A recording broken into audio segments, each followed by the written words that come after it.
Some people are fans of sports. Some people play the game, and a rare few dedicate their lives to building the pathways so that anyone from anywhere can step into the business of sports. Dr. Lynn Lashbrook has done exactly that. Over 4 decades, he's been a coach, a scout, a recruiter, an athletic director. He became a power agent representing athletes in the NFL and across every major professional league. But his true legacy is pioneering the first ever online sports management school, Sports Management Worldwide, training more than 30,000 students across 160 countries. He's also an author, a civic leader, and a man behind Portland's push for getting a Major League Baseball team. He's been featured in the Wall Street Journal, New York Times, ESPN, Sports Illustrated. He's a true builder of careers, a mentor to thousands, and a believer that sports can be a substitute for war, which I want to hear more about that.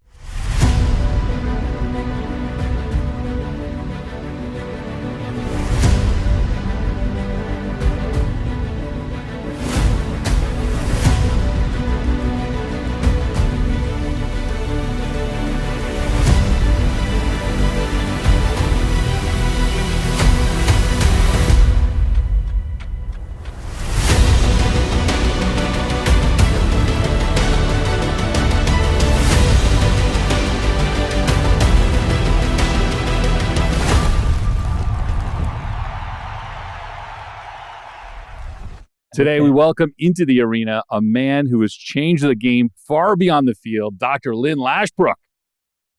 I was to ask you, what the hell are you doing on here with us? That's a pretty. Yeah, I know. No. I love fight. I'm gonna start out. I grew up in Kansas City and Kansas City, Kansas. Don't forget, and smallest player in the largest high school. But I was a farmer. My dad had 2 farms, so I farmed every day, even though I grew up in the city. And that was a game changer as far as I still get up at 4 a.m. in the morning. But my first turning point was playing catch with my dad at 5. And then I'll never forget going to the first Kansas City A's game at Municipal Stadium. Game changer for me. And then I started going to the games and caught 13 foul balls, which is our whole company's philosophy. You got to have a ticket to the game to catch a foul ball. And I named my son Brett after George Brett when the Royals came. Nobody wanted me, recruited, so I went to Fort Hays State out in western Kansas and walked on and got a fumble and got the scholarship, and the rest is history. 4 years there. 1970, I graduated, and it's phys ed. And I went to Springfield College in Massachusetts to get my, quote, master's. I knew I wanted to come back to Fort Hays, and I tell people, the students believe this, I held the ladder for James Naismith when he put up the basket, and he got all the credit, and that's and the young kids believe that. So that's a sad story, but we'll talk about that later.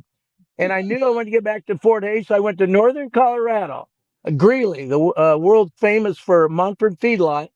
I walked on as a graduate assistant the first year, substituting the day, took night classes, no internet. We had a child. Next year, I got the full head coach, graduate assistant. So there you are, 3 years of college. I've got my doctorate completed, except for the dissertation. Drove back through Hayes to say hi to the coach. And Dr. Bogue offered me a job for 1 semester teaching physiology, kinesiology, adaptive PE, elements of health, golf, which I never played, and track, which I never ran. And because I had a doctorate, they hired me. And then the guy never came back.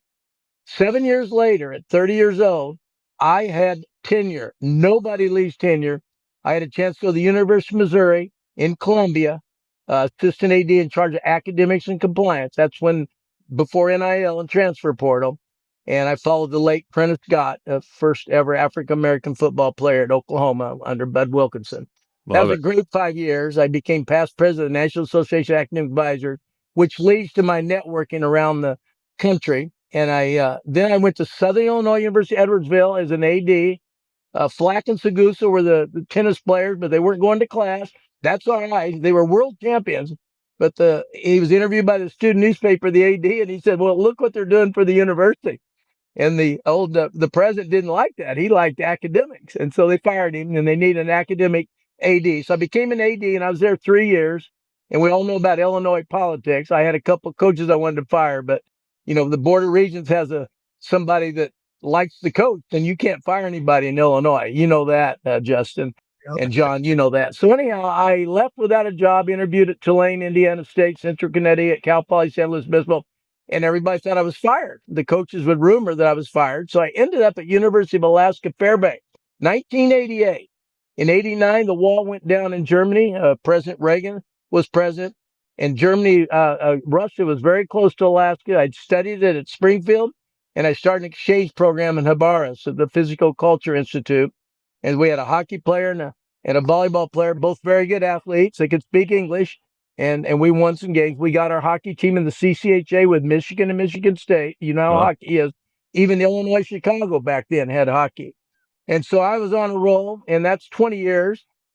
Turned down Western Michigan job. I didn't get it the first year, got it the second year, but I wanted to watch my son play high school ball. And I went across to St. Louis to Jim Steiner, Jerry Rice's agent, who I met at Missouri, and he did not want me to be an agent. But I said, please, please, please. And he gave me business cards.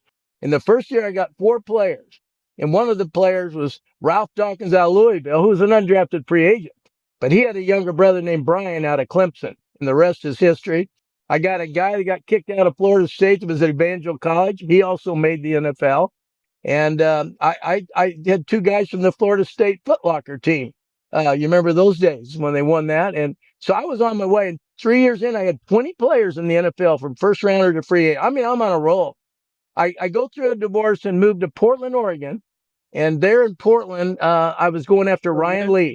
Can I interrupt for a second? So you were AD, spending time in Alaska, getting to see your boy play. And then where did you go to become an agent? So I went right across to St. Louis to Jim Steiner. Okay. So I moved back to St. Louis, and I had to know somebody, and I did, and I had relationships, and so that was a real successful. Portland, Southwest Airlines was starting up, and I could go to Oregon and Washington. I started recruiting, and along came this guy named Ryan Lee, and Mike Price was with me at Missouri, the coach. Oh, he and was. Jack Johnson. Before he went to Washington State. Yeah. And then Jack Johnson was before Alabama.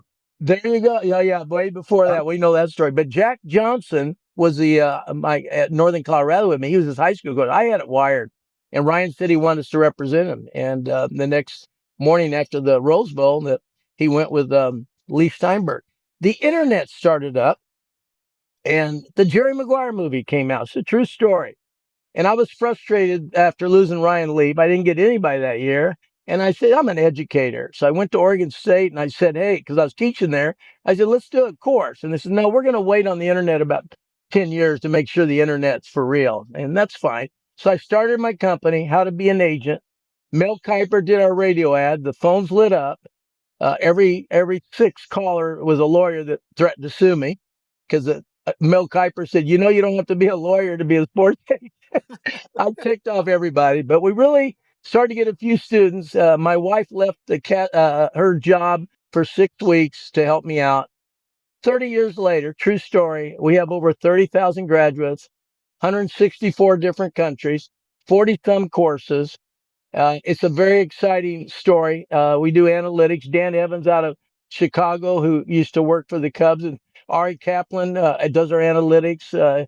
There's so many stories out of our faculty. None of them have a doctorate.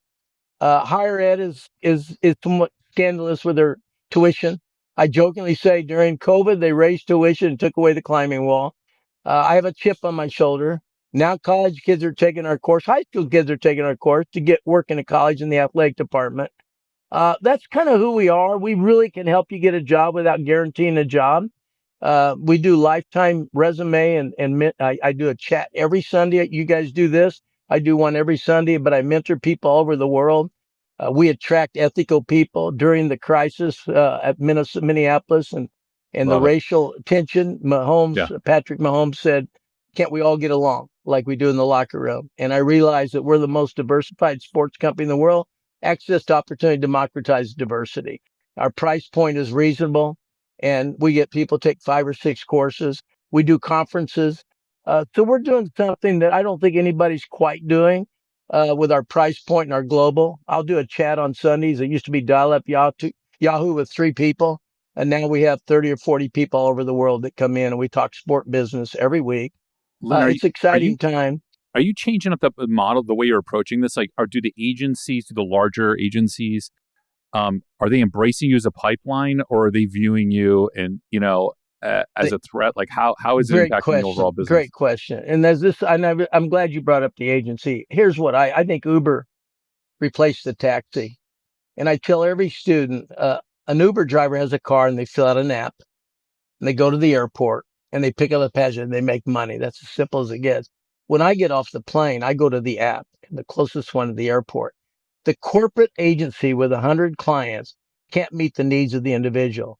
And now with NIL and high school seniors, now with transfer portal, it's impossible for a corporate agent, just like it's impossible for a taxi to go to every neighborhood. And that's kind of the revolution going on. Last year at Oregon State, the top draft pick in baseball was from Oregon State, but he's from Australia.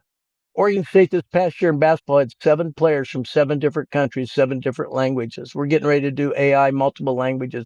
But just for a moment, relationships drive the business. And my favorite story, and I'll let you ask me more questions. 3 years ago, I got 2 guys from Monroe, Louisiana, took an 8-week course. The mother from Monroe said, "Can you help my son? He's 26 years old playing in Poland."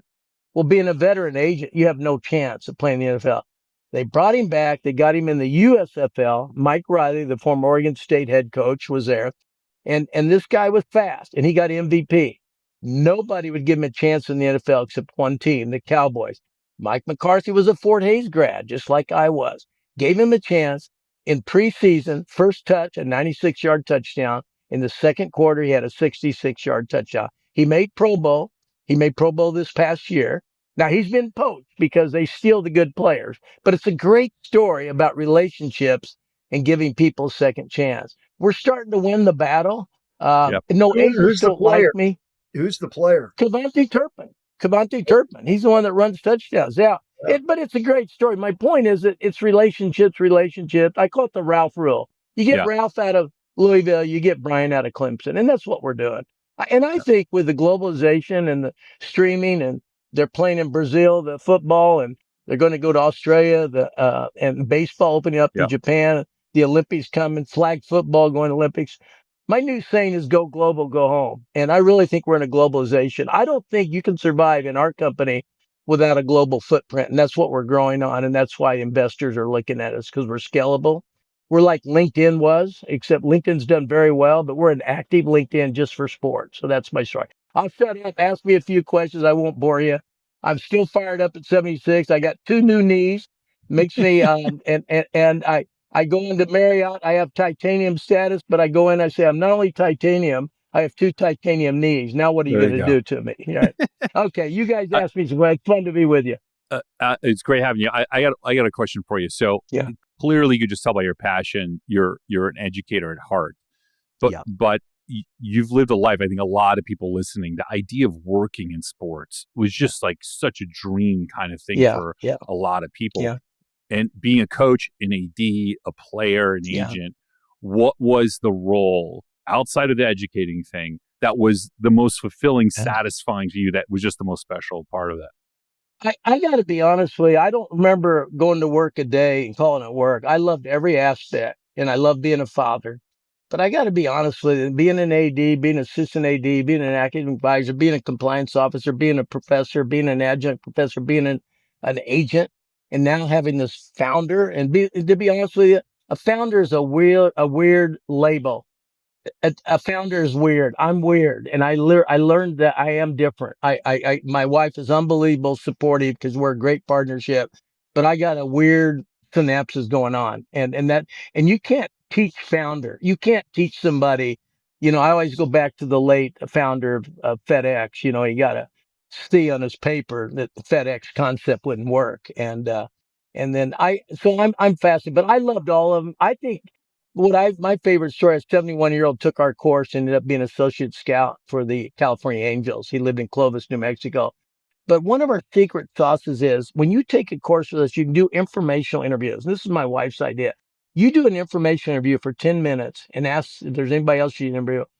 And then you submit that. We send a Starbucks gift card. I'm very much inspired by what Howard Schultz did with Starbucks. I go to Starbucks every day because it keeps off my adrenaline, not just the caffeine. I've been in Phil Knight's office. I love the Air movie. I love what Phil did with one shoe in the car. And then Lamar Hunt. I grew up at Southern Illinois. You won't believe this, but in 1988, AD at Southern Illinois, we're playing SMU. We're Division I soccer. And Clark Hunt was playing for SMU. I sat in the stand with late Lamar Hunt and his wife the whole game. What a thrill that was. He brought soccer to America. And so those are kind of my motivation. But you got to be somewhat crazy and passionate, and you have to have this ethical compass. Clark's running the Chiefs, who are world champions now. Yeah, no, absolutely. And now we got Taylor Swift. Don't forget that. Boy, yeah. You guys, okay, ask me some questions. I'm Chiefs guys. You're rolling it. You're rolling in the dough. You know what? My one of my favorite clients, Matt Moore of Oregon State with Miami. Yeah. And Matt retired, and Henny went down, and Andy called up, and Matt says, "You're kidding me," and he's in the In-N-Out burger getting his order, and I'm talking to him about the Chiefs. I said, "Listen, I'll go back. I'll get the house. I'm from Kansas City. I know how to get this done." And he said, "Okay." So for $1 million, he goes back, and of course he ends up playing, and he gets him to the Super Bowl because he carried that one game he did a heck of a job. And then the next year, COVID hit, and Andy got scared, and he actually was a mentor for Mahomes. Mahomes was young then, and Mahomes was great, and he said he's a freak, and he is a freak. But I'll never forget that, those 2 years with having a client with the Chiefs, and they went to the Super Bowl 2 years in a row. It's pretty exciting. Yeah, a good friend of mine in Boise, he's Matt Morris was his client. Yeah, Jeff, his financial guy. Yeah, Lanphier. I love that guy. How's he doing? I haven't talked to him in a bit, but he was a good. It'll blow you away. He and I were buddies. We haven't seen each other for a few years, but he's my buddy. Well, shout out to Jeff Lanphier. We'll he's got those daughters and everything. I'll make sure he watches this. That's a true story. I can't make that up. No, that's funny. All world. We're leaving John out. John's going to get insecure here. This is so great. Lynn, okay. I got to ask you real quick. What's your take on NAL? I mean, I know you got a horse in that race with the business probably and how it impacts it in a positive way, but what's the real deal take from? So I remember keeping kids eligible that you kind of felt guilty. They had them in agriculture, whatever. Think about it. I'm glad they get paid. The NCAA blew it, though. What I wish had happened is here's what you do. You all get $500,000 if you graduate in 4 years or 5 years and leverage that. I worry about the 17-year-old millionaire and what at 30 will that person have the same? Will you still have the $1 million? So I worry about it. I think it's a crazy time. I think President Trump and others are going to put guardrails in, but it is what it is. They deserve to get paid. It was a scam. The NCAA blew it. They've lost complete control. So it is what it is. And I think transfer portal is fair to one point. We need guardrails, but it's revolutionized. If you look at recruiting all over the world, these kids are looking at football. I mean, a kid in Hawaii where I'm teaching now, he came to American, saw an NFL game, went back on YouTube and learned how to kick, and he ended up in Ohio at a junior college. Wow. And then he sent out his film, and he got on at University of Hawaii, Manoa. Just last Saturday night, he got 4 field goals, and the winning field goal. He never played football. He was a soccer guy. My point was the growth of the internet and the Amazon and the YouTube and Brazil.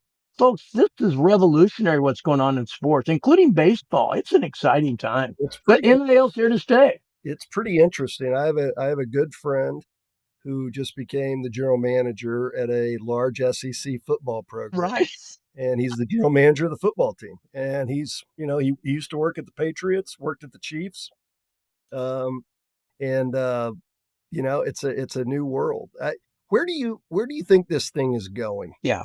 Because every other aspect of our economy sort of falls back to we have contracts, we make commitments, we got to see those commitments. And you've got, we got kids that are coming and saying, hey, there's a kid at UNLV, the quarterback.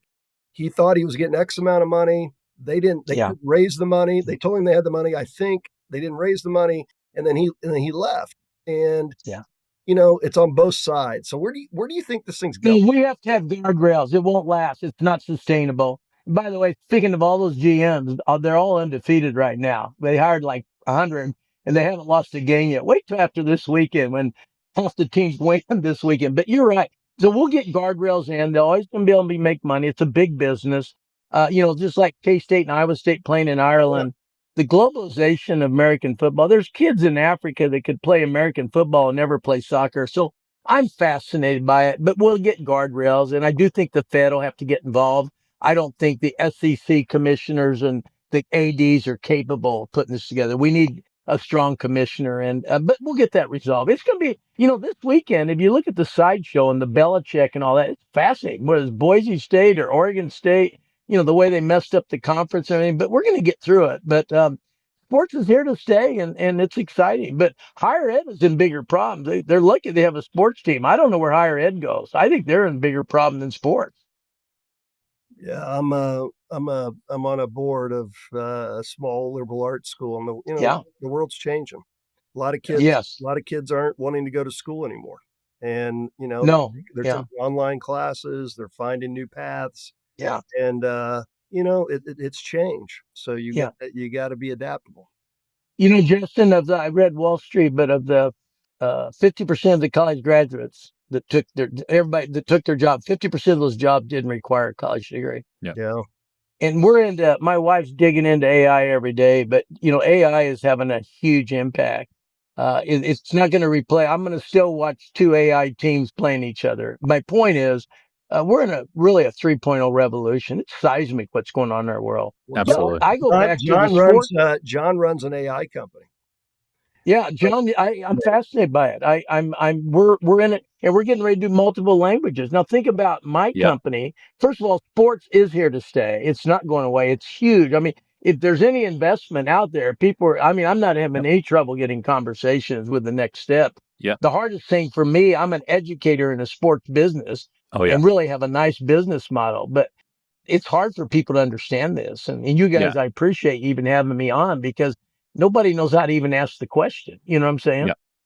Yeah. AI in education, I think, is going to be one of the most. I think medical is going to be incredible what's happening there. But education, one of our team built an agent. You'll appreciate this story, actually, because his nephew was really good at tennis.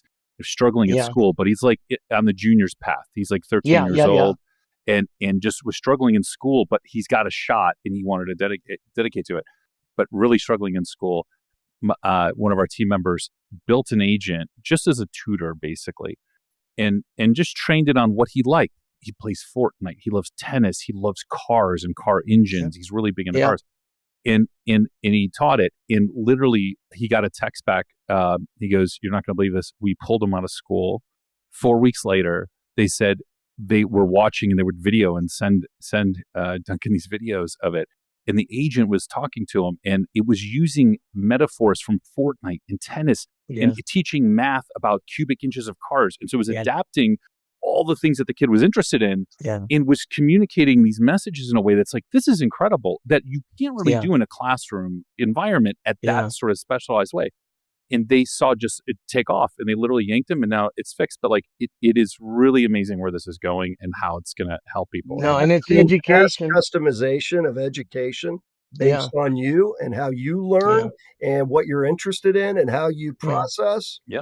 That's really interesting. But Justin, I got being one of the first in online and for profit, the higher ed, they're still fighting it, and the teachers union. I mean, I'm without being political here, but education as we know it can't survive like this, particularly with all the technology that we have. And I would never have a classroom of global participants without online. It'll never work in a classroom. And so, but back to your point, Justin, the higher ed model and the small liberal arts school, they all aren't going to make it. There's not enough students. A cliff is hit. It's fascinating time. And yet sports and kids want to do sports, and it's a big business. It's not just sports. It's big business too. So it's exciting time.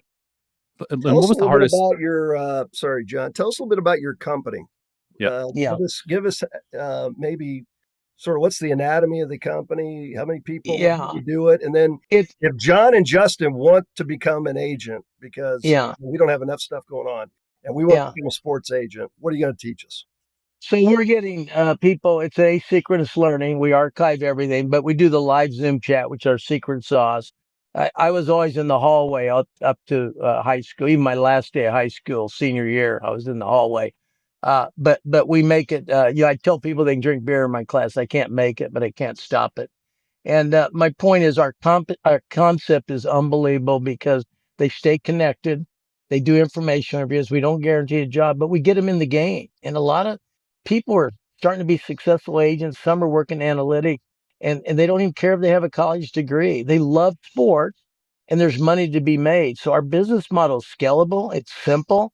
Our secret sauce is all our faculty, our industry leaders, like the former MLB scout for the Dodgers, Dan Evans, Dodgers.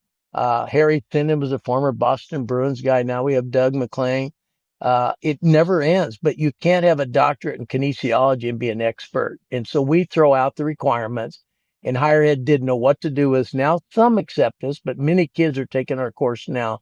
But the arrogance of, you're just a little 8-week online course. So I really want to change the world. I want a kid in Africa to be represented by an agent in Africa, in Brazil, whatever. I believe in respectfully, this is not rocket science. And so I think what we're trying to do is democratize the opportunity to work in sports, get paid for your passion, don't quit your day job. So, and the price point of less than $2,000 with a lifetime membership, I think we're onto something. At the end of the day, I think our footprint and we give them the credentials of leadership in sports and credentials so they're part of the game now because their dad didn't own the team. Clark's dad was Lamar Hunt, but your dad didn't have to own the team and you can work in sports. And I think that's what we're doing. And it used to be you had to have money to get to the right school. You had to play the game in order to be a coach, in order to be the AD. So I'm fascinated by it. Look at all the GMs that have never played football. Howie Roseman from Philadelphia. It's a fascinating time, and then women working in sports and women umpires, etc. So that's exciting too. We grew up with Title IX, and my sister played 3-on-3. They couldn't cross half court because we wanted to make sure they got to the kitchen. They weren't sweating, and it's just the way we treated Title IX. It's embarrassing, but now it's Title IX's winning. The Caitlin Clarks of the world. It's pretty exciting to see what women's sports have done. It's made the women much better leaders in our world too. What's the most interesting thing for you in the evolution of the sports business world, the jobs that are opening up, the interest of the kids you see coming in? Because I think there's positions now in sports teams that didn't even exist 5 years ago, let alone 20 years ago, right? Salary cap, we do them all, and we're getting ready to try to get acceptance for the military GI Bill because the soldiers get an incredible education, including the FedEx founder, the late founder. But I think that's where I'm going if I can pull that off. And I'm working really hard on that with my Hawaii presence because such a military presence. But if you get the military to be part of this, many of them take our course for a discount.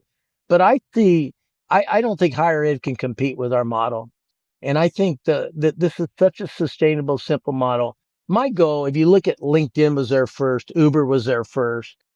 My goal with Sportsman Worldwide, we're there first, and we got a 30-year. When we talk to investors, 30 years of a reputation, and I'm bragging now, but I'm proud, an ethical reputation that I think we got a chance to scale it up. And the reason it's funny, you'll appreciate this when I was watching, without being political, when I was watching President Biden go on Air Force One, forget the debate. And then he got Hokas, and I'm getting some phone calls, but I'm not serious. And I'm thinking, okay, I'm 76. What does 81 look like? It's not, this is my time.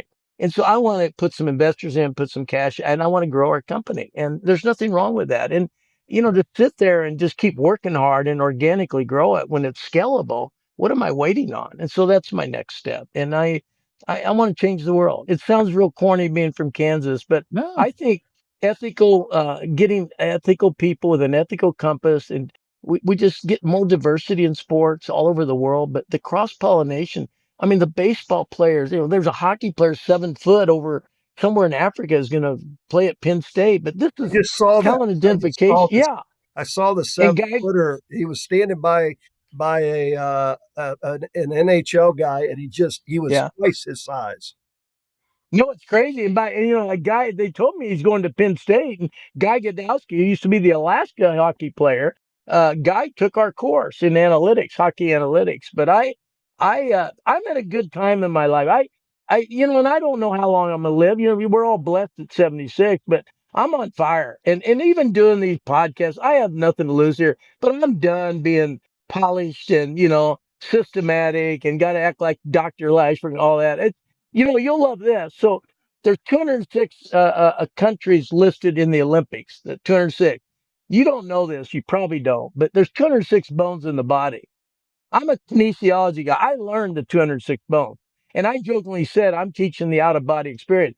But when I found out just the other day, there's 206 countries, my goal this next year as the face of the company, I went down and got my teeth cleaned at the desert so I could be the face of the company. It's a true story. I've been back twice in 2 weeks.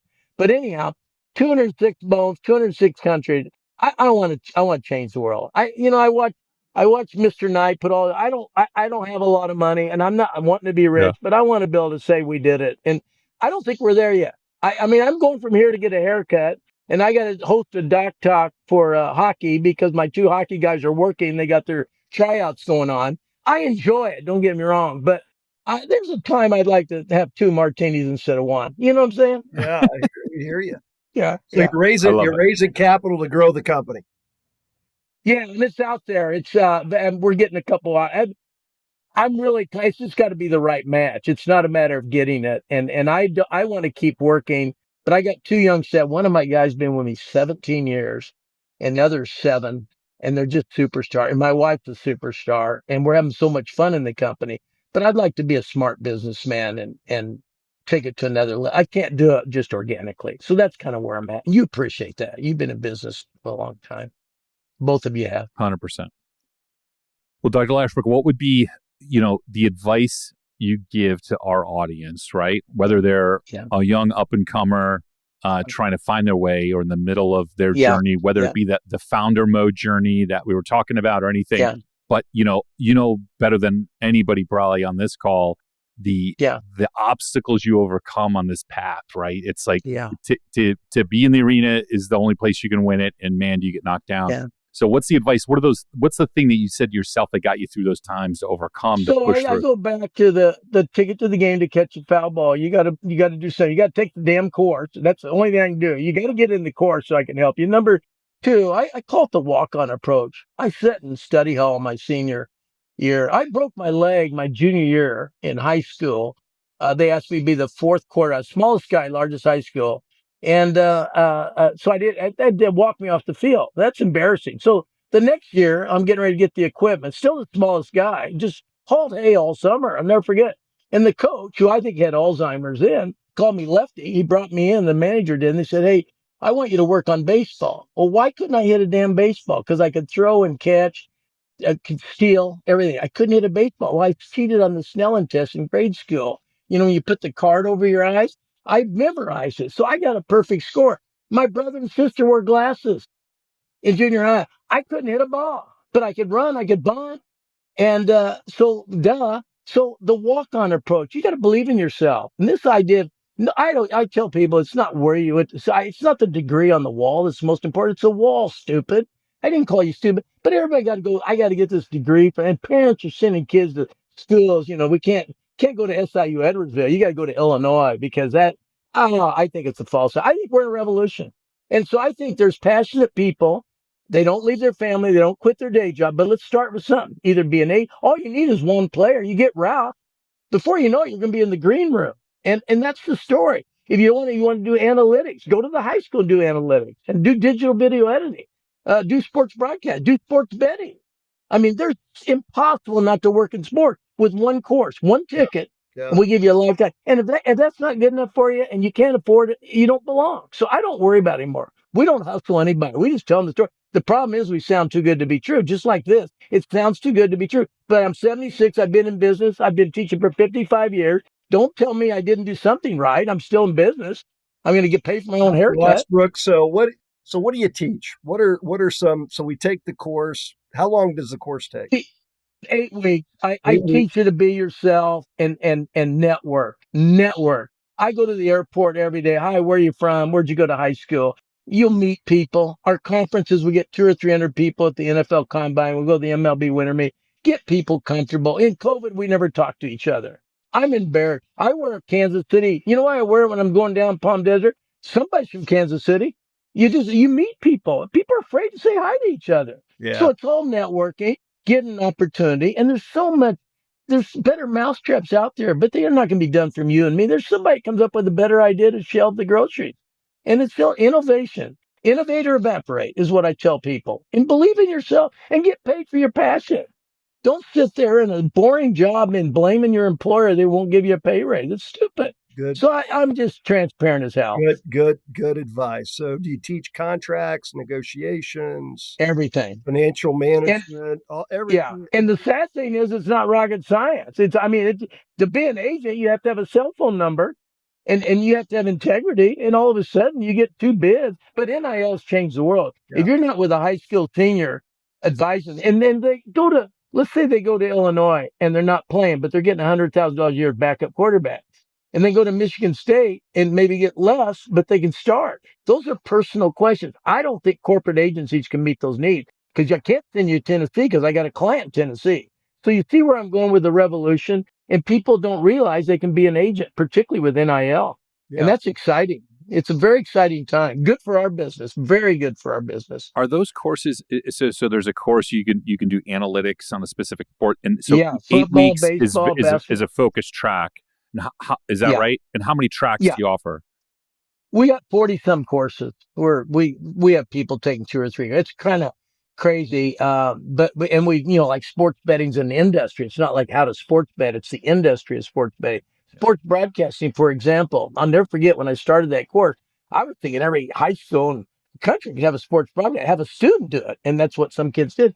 And one AD told me, we don't want kids, doing, what do you mean? So with internet, you can start a podcast just like you 2 kids did. You know what I mean? Anybody can start anything. And so the idea, if there's a volleyball play-by-play, I'd pay $100 a game when I'm traveling to Florida to watch my daughter's volleyball. It's already on Zoom. There's so many ways to monetize this. So I say adrenalize today and monetize tomorrow. There's money to be made. And then if you have a client, Alex Van Dyke called me. I helped him get started. He's the first pick in second round, Keyshawn Johnson. And never forget it. He just called me. He's going to be an agent advisor with us. He just sold his company that I helped him get started with. What a great. So I'm 76. I don't want to recruit anymore. But if Alex has me come down with Alex in that room, a former NFL player that thinks I'm pretty good, I think we'll get some players. All I have to do is show up. That's what I'm looking for. But there's so many opportunities for people. And then the older guy, the 70-year-old, they're so valuable to life. To bring a 70-year-old in to mentor a young kid, oh my God. They don't realize it. So they don't know what they don't know. And that's our job. And it's not been easy. You have to, we have a good group of career counselors, but it's this sale, you guys are getting it a little bit, but it's a hard sale. It's been hard, but it's exciting. And I'm going to win. How many people work in your company? I have 7 staff and career counselors, 4 in the office, and then I have about 50 faculty. Okay. And they're all variable costs. They only get paid per student. Okay. So that's the scalability. That's what's exciting about it. Yeah. So if I had 200, we get 120, 125 students. If I had 500 a month, it's a better product. It doesn't dilute our product. Right. And that's where I'm heading right now. And that's why I want the investor. Why screw around? It's time.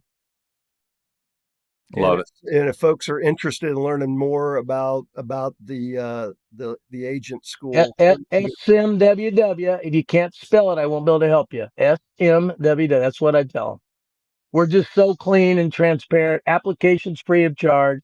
Awesome. We don't hustle anybody, but we're having fun. We are making, and people call and thank us, and they take several courses. It's a story that's still untold after 30 years. It's an untold story. I got contacted. My son and his wife are moving to Abu Dhabi. I know you've been there, but Abu Dhabi, she's from Russia and she's bilingual, and she went over to Dubai to do a program. They fell in love with Cleveland Institute and Cleveland Clinic, excuse me. Clinic, so they're going over my grandkids. I'm putting it off. But I got a random contact from the Emirates, from Abu Dhabi, talking about our courses. And then I started studying it, and they're in business, and there's so much money. I don't know if you've studied what's going on over there. There's a lot of money, and they're into sports. I think that's going to be one of my investors. I really do. Am I right, Justin? I think you're right, and we're raising money there right now for a couple of our projects, and very advanced. And we've got. So email me if you want more information. I'll hand it over to my other guy. I'm letting that it's too hard for me to make that presentation. Yeah, start asking for numbers and all that. And a founder doesn't really know numbers. That a founder has a vision. That's all I am. And my wife is the nuts and bolts. Your energy is contagious, my friend. Absolutely. So, Love it. I I love said the it's energy. I love the passion. At the end of the day, Yeah. you got to have a little bit of that, and you get knocked down, brush yourself off, and just keep going. Well, my dad, if you're a farmer, you daydream a lot, and that's where I think I got my vision is daydreaming on the farm. Well, So picking green beans in the middle of August with the gnats all over your ears and yeah. nose and all that. Don't forget hauling hay with square bales, and they were wire. Yeah. A lot of people didn't do wire bales. We did wire bales. My dad was married 6 times. We used to have a rally Mother's Day. It's a true story. And he died on a dance floor in Portland, Oregon in 1973 at midnight. It's a true story. Oh, goodness. Oh, my And the God. newspaper said he was a widower, and I got upset. And then my wife said, well, that's what he would have told the ladies dancing with. True story. It's a good story. He's a crazy guy, but I like him. You had a rally on Mother's Day. Yeah, no, it's a good. I knew all 6 moms. He's a good dad. I mean, you work hard on the farm. That Yeah. work ethic. I'll not regret. I still get up at 4 without an alarm clock. Yeah. But look I at love this hair. I've got to get a haircut. Look at that. That's bad. And by the way, at my age, there's a lot of men at the airport that kind of put their move on me because of that hair. I had a guy yesterday at the bar say, "How in the hell did you get that hair?" It's interesting when you get this old to have that hair. They're jealous. Founder hair right there. That's a crazy I'm gonna founder. get shot sometimes. Some bald head guy's gonna shoot me. Oh, that's funny. You Well, guys Dr. are great. Lashbrook. Let me know what I can do for you, though. I do appreciate it Yeah. because I don't know why we're doing it.